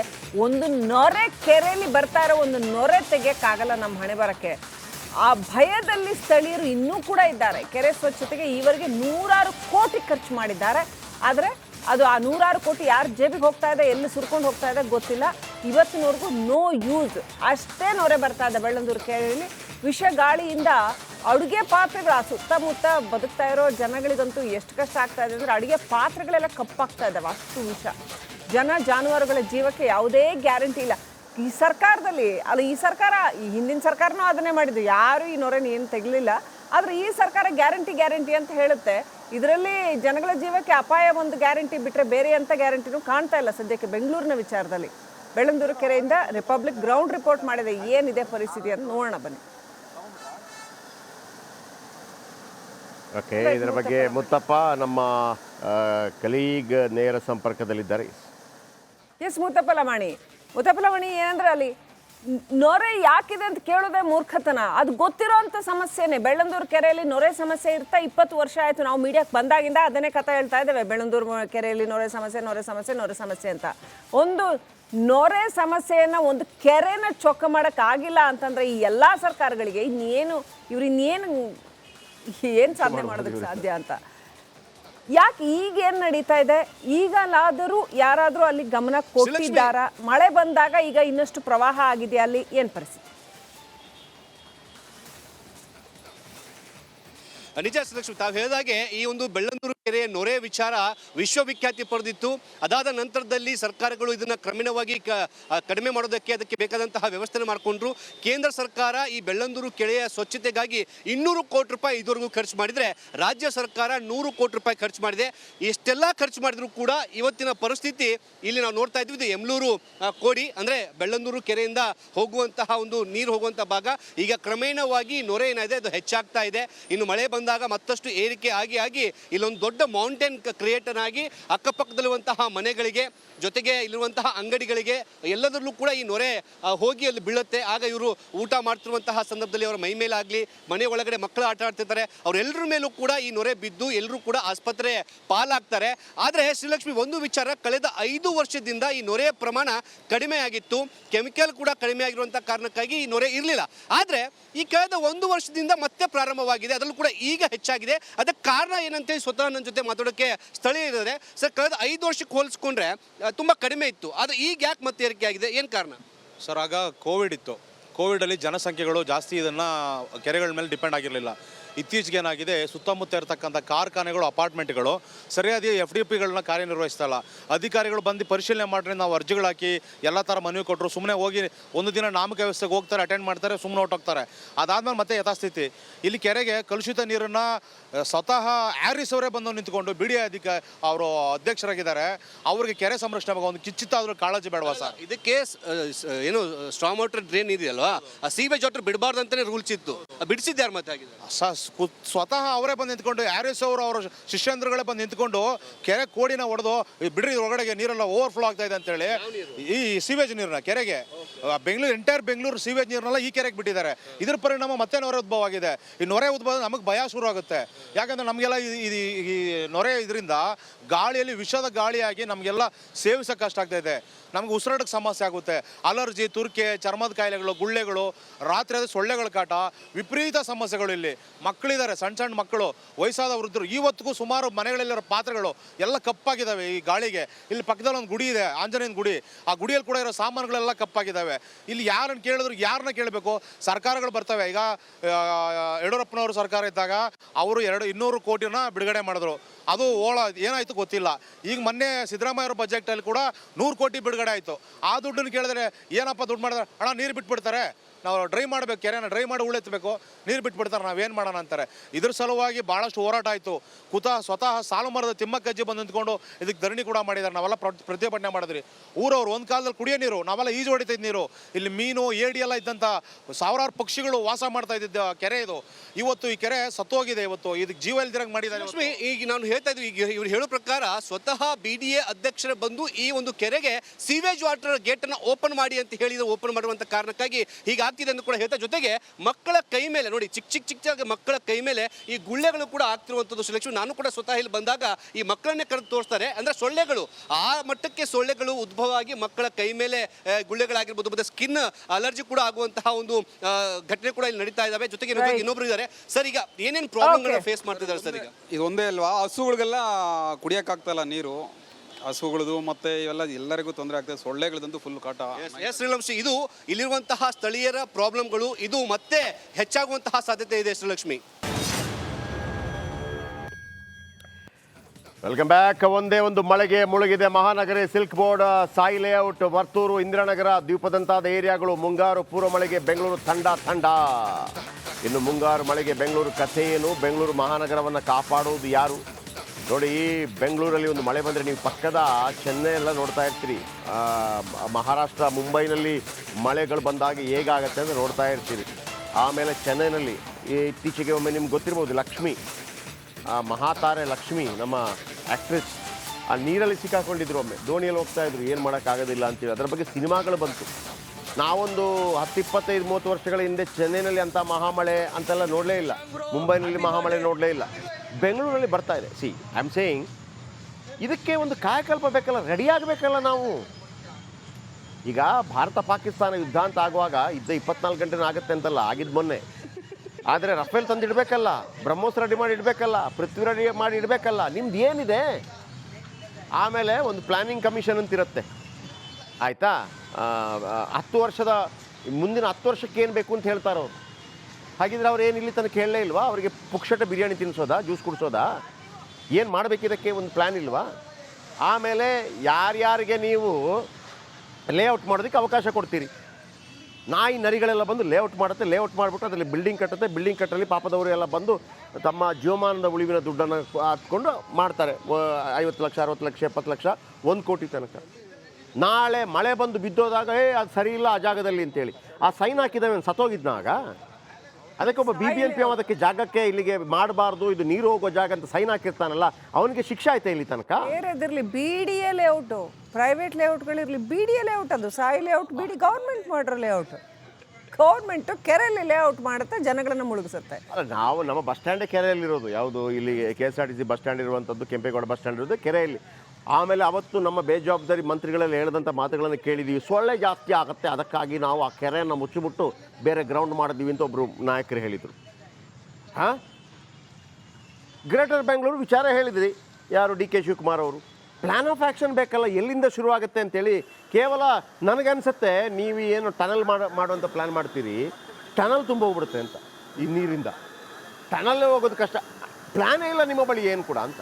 ಏನು ಮಾಡಬೇಕು, ಹೆಂಗಿರಬೇಕು? ಫ್ರೀ ಕೊಡಿ, ಬಿಟ್ಬಿಡಿ. ಕಳೆದ 3 ದಿನಗಳ ದೃಶ್ಯಗಳು ಹೆಂಗಿದೆ ಅಂತೇಳಿ. KR market, silk board, Srinivasa Nagar, Malleshwara. Luckily ಮತ್ತೆ ಗೊತ್ತಿಲ್ಲ, ಕೊರೋನಾ ಗಿರಣದ ಮತ್ತೆ ಸುದ್ದಿ ಬರ್ತಾ ಇದೆಯಪ್ಪ. ಇಂಥ ಸಂದರ್ಭಗಳಿದ್ರೆ ಹೆಂಗಾಗ್ಬೋದು ಈಗ? ಆಮೇಲೆ ನಿಮಗೆ ಈ ವೀಕ್ಷಕರೇ ಒಂದು ವಿಚಾರ ಹೇಳ್ತೀನಿ. ಈ ಮುಂಬೈ ಮಹಾನಗರದಲ್ಲಿ ಭಾಳ ದೊಡ್ಡ ಮಳೆ ಬಂತಲ್ಲ, ಆ ಮಳೆ ಬಂದಾದ ನಂತರ ದೊಡ್ಡ ದೊಡ್ಡ ಕಾರ್ಗಳೆಲ್ಲ ಅದರಲ್ಲಿ ಸಿಕ್ಕಾಕೊಂಡಿತ್ತು. ಆ ಕಾರ್ಗಳನ್ನೆಲ್ಲ ಮತ್ತೆ ಆಫ್ ರೇಟ್ಗೆ ಮಾರುವಂಗಾಯಿತು. ಅದು ಕೆಟ್ಟೋಗ್ತವೆ. ಈ ವಾಹನಗಳೆಲ್ಲ ಹಿಂಗೆ ನೀರಲ್ಲಿ ನಿಂತಿರ್ತಲ್ಲ 2-3 ದಿವಸ, ಮುಗೀತು ಕತೆ ಅದರದ್ದು. ಇನ್ಶೂರೆನ್ಸು ಬರಲ್ಲ, ಮತ್ತೊಂದು ಬರಲ್ಲ ಅದಕ್ಕೆ. ಇದೆಲ್ಲವೂ ಕೂಡ ಸಾಯಿ ಲೇಔಟ್. ಲಕ್ಷ್ಮಿ ಅವರು ಹೇಳಿದಾಗೆ ಇದು BDA ಲೇಔಟ್. ಇದು ಇಲ್ಲಿನೇ ನಿಮಗೆ ಪ್ಲ್ಯಾನ್ ಮಾಡೋಕ್ಕಾಗಿಲ್ಲ ಅಂತಂದರೆ ಎಂಥ ಕಳ್ಳರಾಗಿರ್ಬೋದು ಪ್ರತಿಯೊಬ್ಬರು ಕೂಡ. ನೋಡಿ, ಹಾವು ಬೇರೆ. ಯಾಕಂದರೆ ಈ ಸಂದರ್ಭದಲ್ಲಿ ಹೊರಗೆ ಬರುತ್ತೆ ಅದು. ಸಿಲ್ಕ್ ಬೋರ್ಡ್ ಪಕ್ಕದಲ್ಲಿರುವಂತಹ ಇನ್ನು ಬೆಂಗಳೂರಲ್ಲಿ ಗಾಳಿ ಮಳೆ ಅವಾಂತರ ಎದೆ ಜಲನಿಸ್ತಾ ಇದೆ. 10 ಸೆಕೆಂಡ್ನ ದೃಶ್ಯ. ಮನೆ ಮೇಲೆ ಮುರಿದು ಬಿದ್ದ ಬೃಹತ್ ಮರ. ಕೂದಲೆಳೆ ಅಂತರದಲ್ಲಿ ಪಾರಾದ ಪಾದಚಾರಿ. ಬೆಂಗಳೂರಿನ ಕೋರಮಂಗಲದಲ್ಲಿ ಬಿದ್ದ ಮರ ಮುರಿದು ಬಿದ್ದ ಪರಿಣಾಮ ಮನೆಗೆ ಹಾನಿ. ನೋಡಿ, ಒಂದು ಮರ ಬೀಳ್ತಾ ಇದೆ. ವೀಕ್ಷಕರೇ, ಗೊತ್ತಾ ನಿಮಗೆ 197 ವಾರ್ಡ್ ಇದೆಯಲ್ಲ, ಒಂದೊಂದು ವಾರ್ಡ್ಗೆ ಮಿನಿಮಮ್ 5 ಲಕ್ಷನ 2 ಲಕ್ಷನೇ ಇಡ್ತಾರೆ. ಯಾಕೆ ಹೇಳಿ? ರೆಂಬೆ ಮುರಿಯೋಕ್ಕೆ. ಗೊತ್ತಾ ನಿಮಗೆ? ಅದು ಮರ ಕಡಿಯೋಕ್ಕಲ್ಲ, ರೆಂಬೆ ಮುರಿಯೋಕ್ಕೆ ಮೇಡಮ್. ಅಯ್ಯೋ ಓ,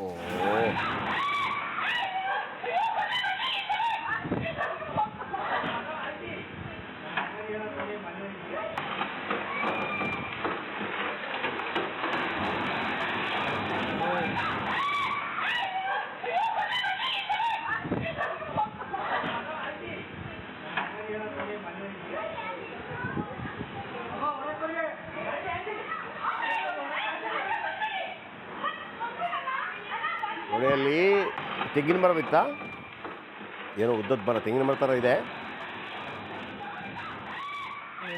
ತಾಳೆ ಮರ ಥರ ಏನಿದೆ. ಆಮೇಲೆ ಅದರ ಪಕ್ಕದಲ್ಲೇ ಕರೆಂಟ್ ಕಂಬ ಇದೆ.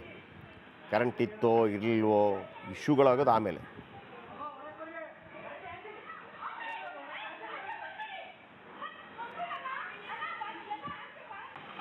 ಮನೆ ಒಳಗಡೆ ಲೇಡಿ ಪಾಪ ಸಿಂಗಲ್ ಲೇಡಿ ಇರಬೇಕು ಅಲ್ಲ, ಭಯಪಟ್ಟಿರ್ತಾರೆ. ಆಮೇಲೆ ಇನ್ನೊಂದು ನಿಮಗೆ ನಾನು ನೀವು ನೋಡಿರ್ಬೋದು, ಈ ಆ ಮರಗಳನ್ನು ನೋಡಿ ಮೇಡಮ್. ಈ ಮಲ್ಲೇಶ್ವರಂ ಈ ಕಡೆ ಎಲ್ಲ ಮರ ಇರುತ್ತಲ್ಲ, ಆ ಮರದ ಬುಡಕ್ಕೆ ಸಿಮೆಂಟಿಂದ ಕಂಪ್ಲೀಟ್ ಮಾಡಿರ್ತಾರೆ. ನೀವು ಹಂಗಿದ್ರೆ ಅದು ಉಳಿಯಲ್ಲ. ಅದು ಒಂದೋ ನೀವು ಅಟ್ಲೀಸ್ಟ್ ನೀರು ಅದಕ್ಕೆ ತಾಗುವಂಗೆ ಕಂಪ್ಲೀಟ್ ಸಿಮೆಂಟ್ ಹಾಕಿ ಮುಚ್ಚಿಬಿಟ್ಟಿರ್ತಾರೆ. ಏನು ಕರ್ಮ ರೀ. ಆಮೇಲೆ ಈ ಇದು ದೊಡ್ಡ ಉದ್ದದ ಮರ, ಏನು ಸಮಸ್ಯೆ ಇಲ್ಲ. ಈ ಅದರ ರೆಂಬೆ ಕೊಂಬೆಗಳೆಲ್ಲ ಕಡಿಯೋದಕ್ಕೇ ಒಂದು 2 ಕೋಟಿ 3 ಕೋಟಿಯನ್ನು ದುಡ್ಡಿಡುತ್ತೆ BBMP. ಯಾರು ತಿಂದು ತೇಗ್ತಾರೆ ಯಾವನು ಗೊತ್ತು. ಇನ್ನು ಮಳೆಗೆ ತತ್ತರಿಸಿದ ಜನರ ಕಣ್ಣೀರು. ಒರೆಸಬೇಕಿದ್ದ ಸರ್ಕಾರ ಸಮಾವೇಶದಲ್ಲಿ ಬ್ಯುಸಿ. ಆದರೆ ಸಿಟಿ ರೌಂಡ್ ಮಾಡಿದ CM DCM ಜನರ ಕಣ್ಣೀರು ಒರೆಸುವ ಕೆಲಸ ಮಾಡ್ತಾರೆ ಅಂದ್ಕೊಂಡ್ರೆ ಮತ್ತದೇ ಅಸಡ್ಡೆ ತೋರಿದ್ದಾರಂತೆ. ಏನದು ಬನ್ನಿ ರಿಪೋರ್ಟ್ ನೋಡಿ.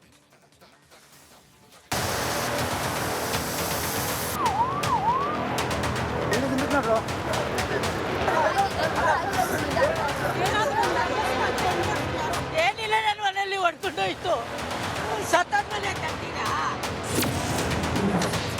ಮಳೆ ಆರ್ಭಟಕ್ಕೆ ತತ್ತರಿಸಿದ ಬೆಂಗಳೂರು. ಹೆಸರಿಗಷ್ಟೇ ಸೀಮಿತವಾಯ್ತಾ ಸಿಟಿ ರೌಂಡ್. CM DCM ವಿರುದ್ಧ ಜನರು ಆಕ್ರೋಶ.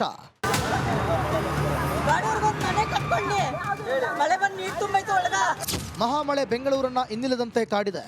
ಇರೋಬರೋ ರಸ್ತೆಗಳು ಮುಳುಗಿ ಸವಾರರು ಕಂಗಾಲಾಗಿ ಹೋಗಿದ್ರು. ಮನೆಗಳಿಗೆ ನೀರು ನುಗ್ಗಿ ಇರೋಬರೋ ವಸ್ತುಗಳು ಕೊಚ್ಚಿಕೊಂಡು ಹೋಗಿದ್ವು.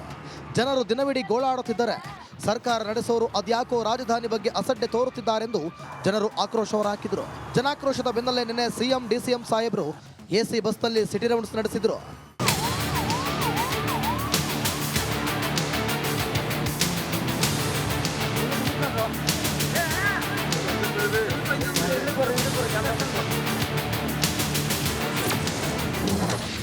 CM DCMಗೆ ರೆಡ್ ಕಾರ್ಪೆಟ್. ಈ BBMP ಸಿಬ್ಬಂದಿ ಅದೆಂತ ಕಲ್ಲು ಹೃದಯದವರು ಅಂದ್ರೆ, ಜನರು ಗೋಳಾಡುವಾಗ CM DCM ಬರ್ತಾರೆ ಅಂತ ರೆಡ್ ಕಾರ್ಪೆಟ್ ಹಾಕಿಸಿದ್ರು. ಯಾವಾಗ ಜನರು media ಕ್ಯಾಕರಿಸಿ ಉಗಿದ್ರು, red carpet ತೆಗೆಸಿದ್ರು.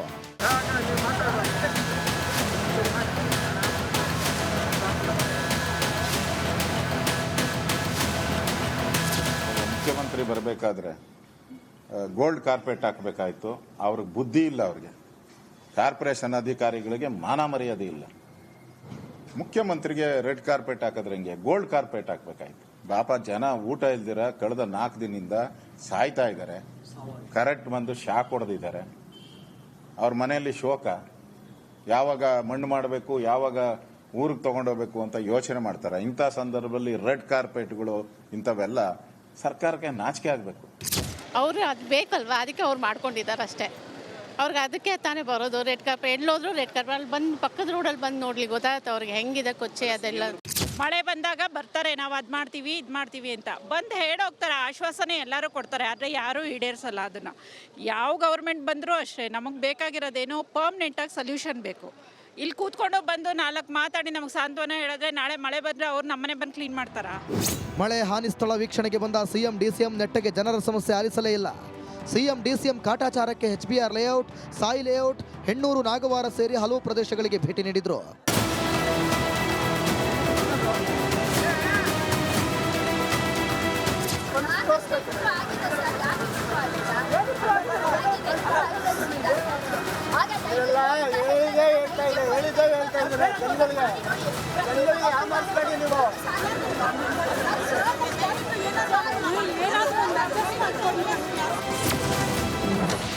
CM Siddaramaiah ಮೇಲೆ ಸಾರ್ವಜನಿಕರ ಆಕ್ರೋಶ.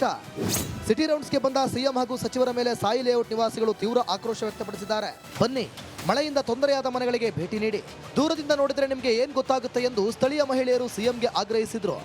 ಇಲ್ಲೆಲ್ಲ ತುಂಬಾ ಚೆನ್ನಾಗಿ ಮಾಡಿಬಿಟ್ಟಿದ್ದಾರೆ, ಒಳಗಡೆ ಬಂದು ನೋಡಬೇಕು ಪರಿಸ್ಥಿತಿನ. ಇದು BDA ಲೇಔಟ್ ಅನ್ನಲ್ಲ ಯಾರೂನು. ಅಲ್ಲ, ಇದು ರೆಡ್ ಕಾರ್ಪೆಟ್, ಅವ್ರು ಎಲ್ಲಿ ಹೋದ್ರೂ ರೆಡ್ ಕಾರ್ಪೆಟ್ ಬರುತ್ತೆ. ನಮ್ಮದು ಪರಿಸ್ಥಿತಿ ಅಲ್ಲಿ ನೋಡಿ ಬನ್ನಿ. ನಿನ್ನೆ ಆ್ಯಕ್ಚುಲಿ ನನ್ನ ಹಸ್ಬೆಂಡ್ ಡಾಕ್ಟ್ರು 8 ಕೇಸ್ ಫಿಕ್ಸ್ ಆಗಿತ್ತು.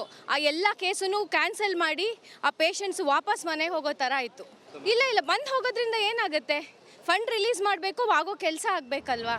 ಸಿಟಿ ರೌಂಡ್ಸ್ ಬಳಿಕ ಮಾತನಾಡಿದ ಸಿಎಂ ಸಿದ್ದರಾಮಯ್ಯ, ಎಲ್ಲೆಲ್ಲಿ ಮನೆಗಳಿಗೆ ನೀರು ನುಗ್ಗಿದೆ ಅಲ್ಲಿ ಸರ್ವೆ ಮಾಡಿ ಪರಿಹಾರ ಕೊಡಲು ಸೂಚಿಸಿದ್ದೇನೆ ಎಂದರು. ಇಲ್ಲಿ ಕೆಳಗಡೆ ಮನೆಗಳಿದ್ದಾವೆ, ಎಲ್ಲ ಮನೆಗಳಿಗೆಲ್ಲ ನೀರು ನುಗ್ಗಿಬಿಟ್ಟಿದೆ.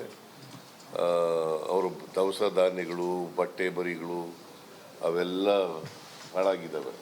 ಅದಕ್ಕೆ ನಾನು ಮಹೇಶ್ವರರಾವ್ಗೆ ಹೇಳಿದ್ದೀನಿ, ಒಂದು ಸರ್ವೆ ಮಾಡಿಸಿ ಅಲ್ಲಿ ಎಷ್ಟು ನಷ್ಟ ಆಗಿದೆ ಪರಿಹಾರ ಕೊಡಬೇಕು ಅಂತ ಹೇಳಿದ್ದೀನಿ. ಪ್ರತಿ ಬಾರಿ ಮಳೆ ಬಂದಾಗಲೂ ರಾಜಕಾಲುವೆ ಒತ್ತುವರಿ ಆರೋಪ ಕೇಳಿ ಬರ್ತಿವೆ. ಇನ್ನಾದರೂ ಅಧಿಕಾರಿಗಳು ಒತ್ತುವರಿ ತೆರವು ಮಾಡ್ತಾರಾ? ಮಳೆ ಬಂದಾಗ ಆಗುವ ಸಮಸ್ಯೆಗಳಿಗೆ ಶಾಶ್ವತ ಪರಿಹಾರ ಸಿಗುತ್ತಾ ಅನ್ನೋದನ್ನ ಕಾದು ನೋಡಬೇಕಿದೆ. Bureau report, Republic Kannada. ಈ ಸಂದರ್ಭಗಳಲ್ಲಿ ನೋಡಿ, ಒಂದು ಆ ರೆಡ್ ಕಾರ್ಪೆಟ್ ಹಾಕಿರುವಂಥದ್ದು, ಆಮೇಲೆ ಯಾರನ್ನು ಮೆಚ್ಚಿಸ್ತೀರ್ರಿ? ಈಗ ಮುಖ್ಯಮಂತ್ರಿ ಆಗಲಿ ಅಥವಾ ಉಪಮುಖ್ಯಮಂತ್ರಿ ಆಗಲಿ, ಇವರಿರೋದೇ ಜನರ ಸಮಸ್ಯೆಯನ್ನು ಅವ್ರಿಗೆ ತಿಳಿಸಿ.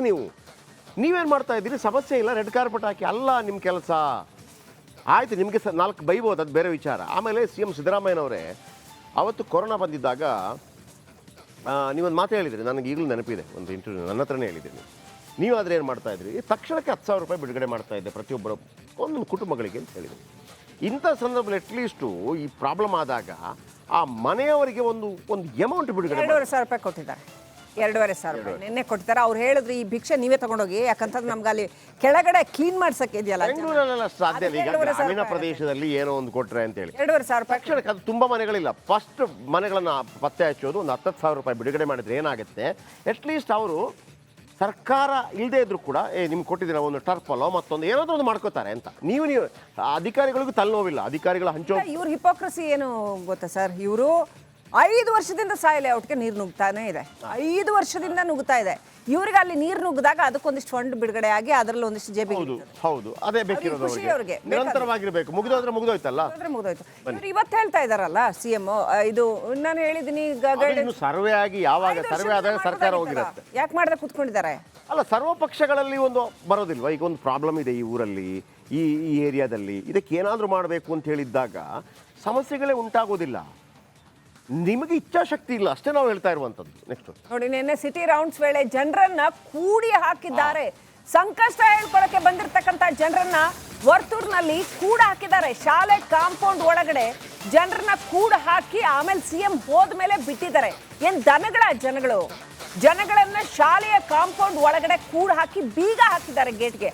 ಅದ್ಯಾರ ಆಫೀಸರ್ ನೋಡಿ, ಅವ್ರನ್ನ ಸಸ್ಪೆಂಡ್ ಮಾಡ್ಬೇಕು ಅವ್ರನ್ನ. ಯಾಕಂತಂದ್ರೆ ಜನಗಳಿಗೆ ಅವರದ್ದೇ ಆದ ಹಕ್ಕಿದೆ, ಪ್ರಜಾಪ್ರಭುತ್ವ ಇದು. CM ಅಂತಂದ್ರೆ ಏನ್ ಮೇಲಿಂದ ಇಳಿದು ಬಂದಿರೋ ದೇವರಲ್ಲ, ಮನುಷ್ಯರೇ ಅವರು. ಇದೇ ಜನಗಳ ಪ್ರತಿನಿಧಿ ಮುಖ್ಯಮಂತ್ರಿಗಳು. ನೋಡಿ ಹೆಂಗ್ ಗೇಟ್ ಒಳಗಡೆ ಕೂಡ ಹಾಕಿದ್ದಾರೆ. ಯಾರು ಅದು ಕೂಡ ಹಾಕೋದು? ಯಾರು ಹಿಂಗೆ ಯಾರಿಗೆ ಹಕ್ಕು ಕೊಟ್ಟಿದ್ದಾರೆ ಈ ತರ ಕೂಡ ಹಾಕಕ್ಕೆ?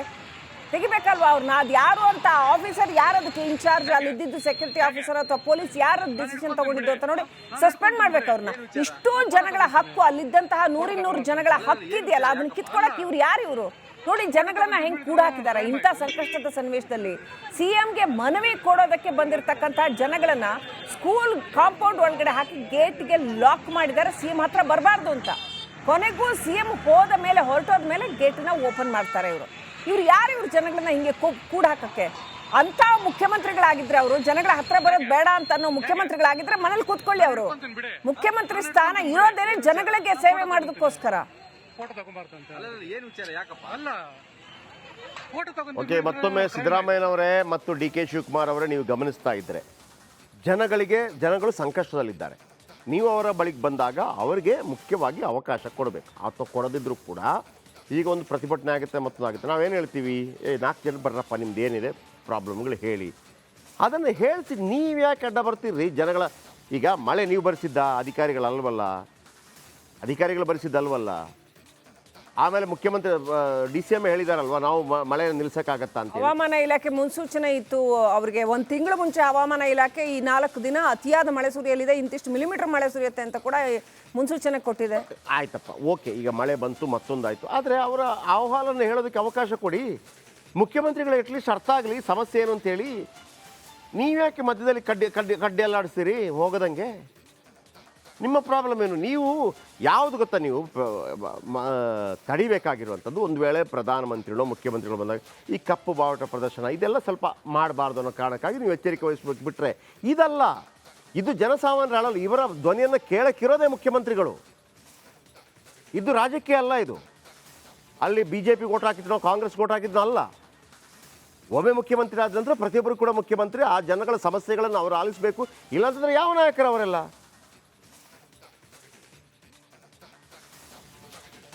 ಓಕೆ, ಇನ್ನು ಕಾಂಗ್ರೆಸ್ BJP ಬಳಿಕ ಇದೀಗ JDS ಸರದಿ. ಇಂದು JDS ನಾಯಕರಿಂದ ಬೆಂಗಳೂರು ರೌಂಡ್. ಸುರೇಶ್ ಬಾಬು, ನಿಖಿಲ್ ನೇತೃತ್ವದಲ್ಲಿ ಪರಿಶೀಲನೆ. ಮಳೆಯಿಂದ ಹಾನಿಗೀಡಾದ ಸ್ಥಳಗಳಿಗೆ ಭೇಟಿ. ಸಾಯಿ ಲೇಔಟ್, ಸಿಲ್ಕ್ ಬೋರ್ಡ್ ಸೇರಿದಂತೆ ಹಲವೆಡೆ ಭೇಟಿ ಕೊಡ್ತಾ ಇರೋದು. ವಿಪಕ್ಷ ನಾಯಕ ಸುರೇಶ್ ಬಾಬು JDS ಮತ್ತು ಯುವ ನಾಯಕ ನಿಖಿಲ್ ಕುಮಾರಸ್ವಾಮಿ ನೇತೃತ್ವದಲ್ಲಿ ಭೇಟಿಯನ್ನು ಕೊಡ್ತಾರೆ. ನಿನ್ನೆ ಸರ್ಕಾರ, ಇದೀಗ ವಿರೋಧ ಪಕ್ಷಗಳು. ಮೊನ್ನೆ BJP ಟೀಮ್ನಿಂದ ಕೂಡ ಪರಿಶೀಲನೆ ಆಯಿತು. ನನಗೆ ಈ ಪರಿಶೀಲನೆ ಅನ್ನೋದೇ ಇದೆಯಲ್ಲ, ಒಂಥರ ಡ್ರಾಮಾ ಅನಿಸುತ್ತೆ. ನೀವು ಬಂದಿರೋದು ಅವ್ರಿಗೆ ಏನಾಗಬೇಕಾಗಿದೆ? ನೀವು ಬಂದು ನೋಡ್ಕೊಂಡು ಹೋಗೋದ್ರಿಂದ ಅವ್ರಿಗೆ ಏನ್ರಿ ಆಗಬೇಕಾಗಿದೆ? ನೀವು 3 ಪಕ್ಷದವರು ಕೂತು ಇದಕ್ಕೊಂದು ಶಾಶ್ವತ ಪರಿಹಾರ ಕಂಡುಹಿಡಿಯೋಕ್ಕೆ ನಿಮ್ಗೆ ಯೋಗ್ಯತೆ ಇದೆಯೇನ್ರಿ? ನೀವು ಬಂದು ನೋಡಿ ಹೋಗೋದಂತೆ. ಇವ್ರುಗಳ ಮನೆ ಮುಳುಗಿಲ್ವಲ್ಲ, ಇವ್ರುಗಳ ಮನೆ ಮುಳುಗಿದ್ರೆ ನಾವು ಬಂದು ನೋಡ್ತಿದ್ವಿ. ಹೌದು, ಹೇಗಿದೆ ಅಂತ ಹೋಗಿ ನೋಡ್ಬೋದಾಗಿತ್ತು.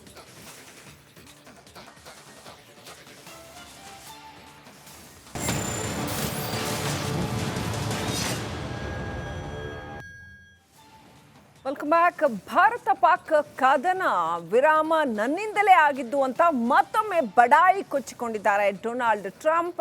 ಆದರೆ ಭಾರತ ಬಹಳ ಕ್ಲಿಯರ್ ಆಗಿ ಹೇಳಿದೆ, ವ್ಯಾಪಾರಕ್ಕಾಗಿ 2 ದೇಶಗಳ ಯುದ್ಧ ನಿಲ್ಲಿಸಿದ್ದೀನಿ, ನನ್ನಿಂದನೇ ಇದೆಲ್ಲ ಆಗಿದ್ದು ಅಂತ ಟ್ರಂಪ್ ಬಡಾಯಿ ಮತ್ತೆ ಕೊಚ್ಚಿಕೊಂಡಿದ್ದಾರೆ. ಆದರೆ ಭಾರತ ಬಹಳ ಕ್ಲಿಯರ್ ಆಗಿ ಹೇಳಿದೆ, ಅಮೆರಿಕ ಇದರಲ್ಲಿ ಯಾವುದೇ ಥರ ಮಧ್ಯಸ್ಥಿಕೆ ವಹಿಸಿಲ್ಲ ಅಂತ ಸ್ಪಷ್ಟವಾಗಿ ಹೇಳಿದೆ. ಅಷ್ಟೇ ಅಲ್ಲ, ಪಾಕ್ DGM ಗೋಗರ್ದ್ರು. ಹಾಗಾಗಿ ನಮ್ಮ DGMಗೆ ಹಾಟ್ಲೈನ್ ಕನೆಕ್ಷನ್ ಮೂಲಕ ಫೋನ್ ಮಾಡಿ ಗೋಗರ್ದಿದ್ದಕ್ಕೆ ಭಾರತ ಯುದ್ಧ ನಿಲ್ಲಿಸಿದ್ದು ಅನ್ನೋದನ್ನು ಕೂಡ ಭಾರತ ಹೇಳಿದೆ.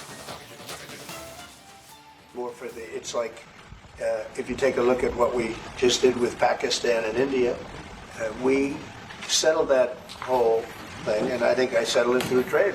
We're doing a big deal with India. We're doing a big deal with Pakistan, and I said, "What are you guys doing?" You know, somebody had to be the last one to shoot, but the shooting was getting worse and worse, bigger and bigger, deeper and deeper into the countries, and we spoke to them, and I think I hate to say we got it settled, and then 2 days later something happens and they say it's Trump's fault, but Pakistan has got some excellent people and some really good, a great leader. And India is my friend, Modi. And he's a mutual friend. Yeah, he's a great guy. And I called them both, and we just did something good. We're trying to settle Russia, Ukraine. We spoke with President. ಅಂತೂ Trump credit ತಗೊಳ್ಳೋಕ್ಕೂ ಕೂಡ ಭಾರತ ಬೇಕಾಯ್ತು ಇವತ್ತು. ಇದು ಇವತ್ತಿನ big morning. ನಾಳೆ ಇದೇ ಸಮಯಕ್ಕೆ ಮತ್ತೆ ಭೇಟಿಯಾಗೋಣ. ರಿಪಬ್ಲಿಕ್ ಕನ್ನಡ, ಇದು ನಿಮ್ಮ ಧ್ವನಿ. ಇದರ ಕೆಂಪು ಬಣ್ಣ ಅದ್ಭುತ, ಖಾರ ಕಡಿಮೆ ಆದ್ರೂ ರುಚಿಕರ. MDH ಕಾಶ್ಮೀರಿ.